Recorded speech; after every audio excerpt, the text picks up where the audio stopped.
From Amateur Radio Newsline Report number 2399, this is Ham Nation Headlines for Wednesday, October 25th, 2023. Our top story looks at the recent annular solar eclipse known as the Ring of Fire. It was visible in some parts of the Americas, but amateur radio operators and other citizen scientists proved that its impact on the ionosphere was felt around the world. The world was invited on October 14th to the Solar Eclipse QSO Party, part of the Ham-Sci Festivals of Eclipse Ionospheric Science Projects, and HAMS, shortwave listeners and university-based researchers accepted the challenge.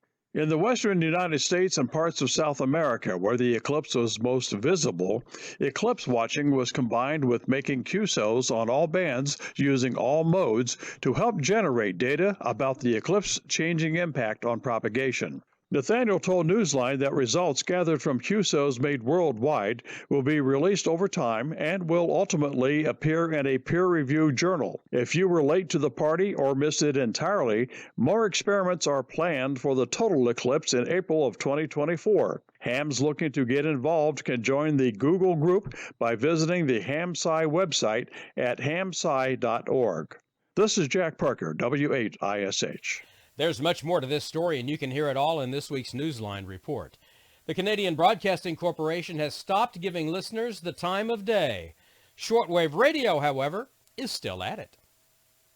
CBC Radio has stopped broadcasting the official time signal of the National Research Council. The broadcast began in 1939, providing a national time synchronization signal for anyone relying on the accuracy of their clocks. CBC Radio halted the broadcasts on October 9th, noting that if any of its transmissions over HD radio or the web causes a delay of several seconds, invalidating the accuracy of what was being sent. Shortwave radio comes to the rescue. However, the NRC's official time station, CHU, operated by the Council's Institute for National Measurement Standards, broadcasts on 3.33, 7.85, and 14.67 megahertz to deliver the time, as always, in English and French. 3 atomic clocks are located at the transmitter site in Ottawa, Canada. The station began broadcasting the time on an experimental basis in 1929 using the call sign VE9OB. It became known as CHU in 1938.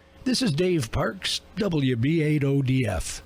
Ham Radio University is back. The day-long program on Long Island, New York, devoted to all things amateur radio, will be an in-person event again in January.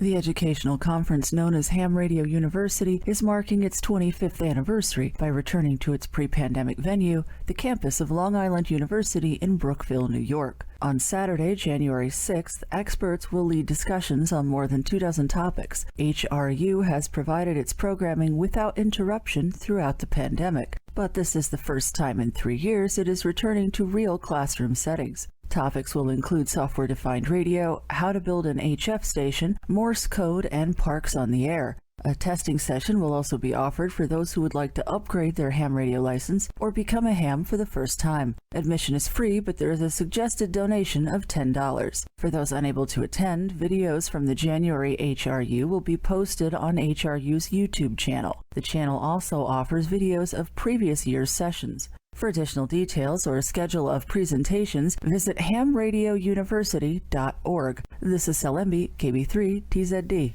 And that's all from the Amateur Radio Newsline, your independent source for amateur radio news since 1976 at arnewsline.org.